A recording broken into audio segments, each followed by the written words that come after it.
Movie inaanza na kumuonesha mwanamke fulani ambaye alikuwa anajulikana kwa jina la Lily akiwa kwenye maziko ya mume wake, lakini wakati huo hakuwa peke yake, alikuwa amesindikizwa na rafiki yake ambaye alikuwa anajulikana kwa jina la Rose. Na Rose ni rafiki kipenzi wa Lily toka wakiwa wadogo. Rose ana mtoto wa kiume ambaye anafanana umri na mtoto wa Lily. Sasa baada ya msiba huu hawa watoto wakawa marafiki sana mpaka wazazi wakapenda ile tabia. Vile vile pia wazazi wao wakawa jirani sana wakitiana moyo. Sasa huyu jamaa anaitwa Harold ndio mume wa Rose. Na hawa watu wana mtoto wao wa kiume ambaye anafahamika kwa jina la Tom. Sasa Tom ni rafiki wa Ian ambaye ni mtoto wa Lily, yule ambaye hizi siku za karibuni alitoka kumzika mume wake ambaye alifariki. Sasa baba akiwa maeneo haya ya ufukweni ambapo ndipo makazi yao alipo, alikuwa akimtazama mwanamke wake ambaye ni Rose kwa jinsi alivyo, kwani alikuwa na ukaribu mzuri sana jirani yake ambaye ni Lily. Ghafla anaonekana Ian pamoja na Tom akiwa wanacheza katika maeneo haya ya ufukwe, jambo ambalo liliwafurahisha wazazi wao na kujikuta wakiwatazama wakati wote. Sasa bwana, wanazidi kuogelea na siku zikasogea, wanaoneshwa sasa wakiwa ni vijana watu wazima na wazazi wao bado wakiendelea kuwatizama. Yani huu ndio uvaaji wa wazazi mbele ya watoto wao huko Ulaya.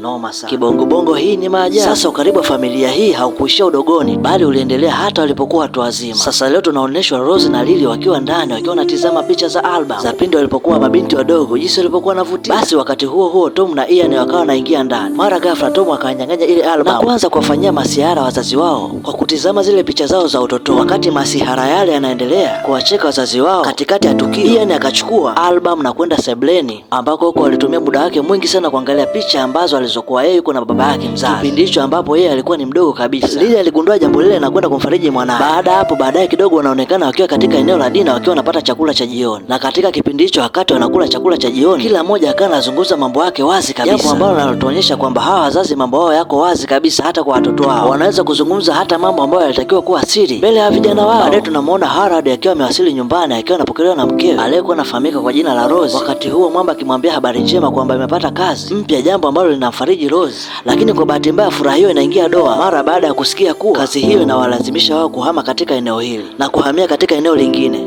Noma sana. Sasa siku ya leo Lily pamoja na mwanae Ian walibakia katika nyumba ya rafiki yao huyu Rose, na wakati huo bwana Ian alipokuwa amelala katika chumbani mwake, alikuwa amelala pamoja na ile albamu ya picha ambayo alikuwa anatizama picha ambazo alipokuwa na baba yake kipindi alipokuwa mdogo. Sasa leo Rose anaingia chumbani kwa Ian, lengo ni kuchukua ile albamu ya picha. Sasa wakati anaondoka Ian akashtuka na kuuliza nani walioingia ndani. Alipoona ni mama wa rafiki yake, basi akaendelea kulala. Basi ile siku ikapita. Basi kesho yake huko ni ofisini kwa Lily, Rose aliamua kumtembelea, na wakati huo anaendelea kumsubiria Lily rafiki yake, ghafla akatokea mwamba fulani ambaye anaitwa Saul, naye alimwalika Rose kwenda kwenye birthday yake, lakini Rose alikataa na kusema kwamba ana ratiba nyingine ya kusoma vitabu, alafu kingine yeye ni mke wa mtu. Basi baadaye mumewe akawa anambembeleza Rose na kumwambia kwamba mke wangu, naomba tuhamie katika makazi mapya ambapo nimepata kazi, lakini mwamba aligundua kuwa mkewe hawezi kuhama maeneo haya kwa sababu hawezi kumwacha rafiki yake ambaye ni Lily, hivyo ikawa ni kazi ngumu kweli kweli kumshawishi mkewe kukubaliana na ile jambo. Lakini mwisho wa siku Rose anaamua kumfariji mumewe na kumwambia kwamba anaomba muda kufikiria kuhusu hili jambo, alafu atampatia jibu, kwa hiyo asiwe na wasiwasi. Basi mwamba baada ya kuona vile hakuwa na mambo mengi, ikabidi amwache mkewe afikirie. Baada hapo akamwacha mkewe na kisi moja nzito ya mbali ya malavidavi. Baada hapo akaondoka zake.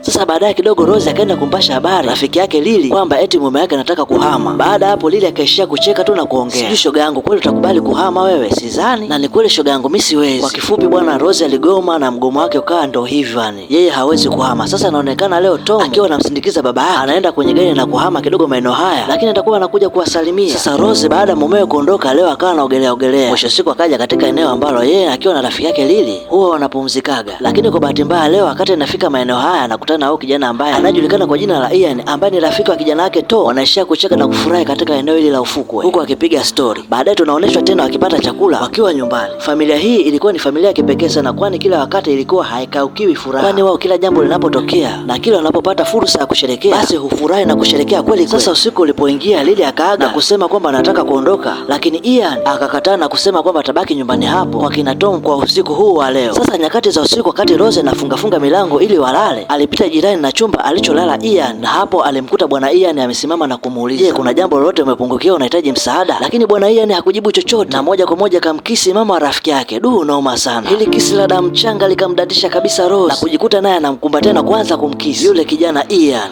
Wakati ule mambo yale yanaendelea, ni kama vile bwana Tom aliweza kushtukia jambo lile, akashtuka usingizini, na alipotoka kwenda kuangalia nje akakuta kabisa mama yake mzazi alikuwa akifurahia maisha ya kimahaba rafiki yake Ian.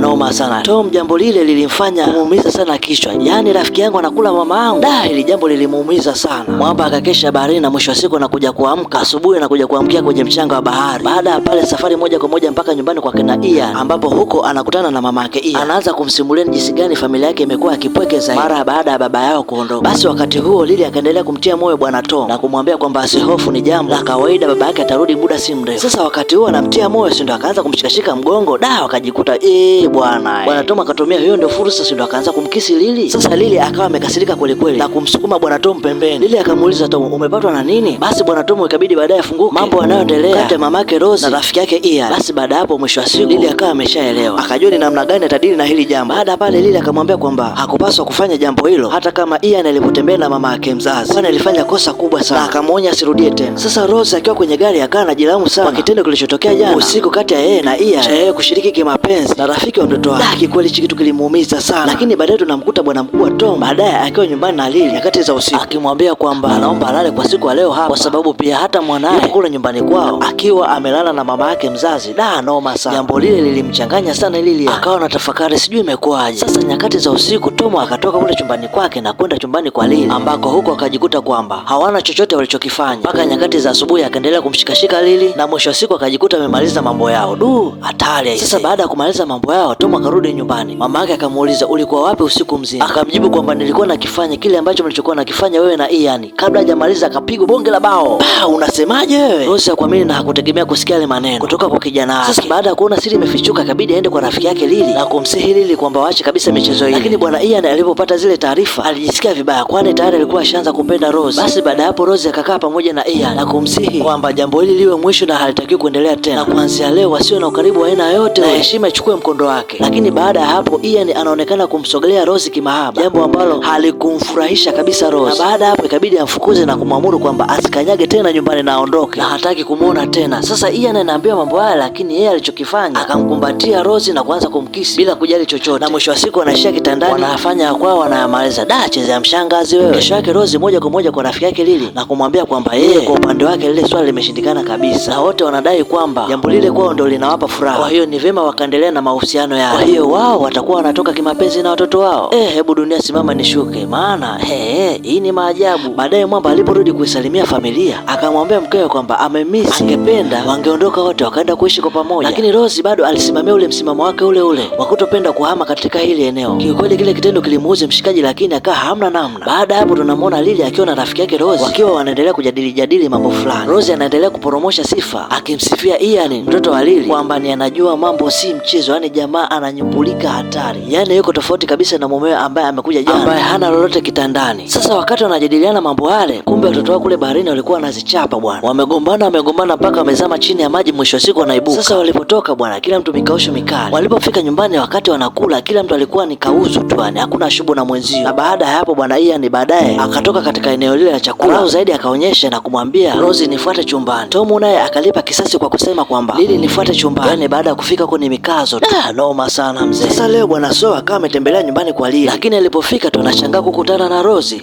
Rose akataka kuapisha kidogo awape usiri, lakini Lily alimkatalia na kumwambia kwamba unaenda wapi bwana, kwani wewe haujui kwamba huyu ni rafiki yetu tu ambaye anaitwa Solo. Lakini baadaye bwana Solo ikabidi azungumze tu kweli kwamba ametokea sana kumpenda Lily na alikuwa anahitaji kuwa na yeye kimahusiano, lakini cha ajabu Rose kwa niaba ya Lily ndo akamkataa Mwamba baada hapo akaamua kutoka nje, akaamini kwamba Rose na Lily huenda akawa na mahusiano ya kimapenzi. Unajua tena Ulaya mambo kama ya ushoga, usagaji, kwao ni vitu vya kawaida. Basi muda ule baada ya kumkataa Mwamba akajikuta anacheka sana kwa kufurahi, maana kwao waliona kama kituko, kwani wao walishaamua kudeti na watoto wao. Yani hii ni maajabu. Okay, leo tuishi hapa, tukutane tena katika wakati mwingine katika sehemu ya pili ya movie yetu hii nzuri.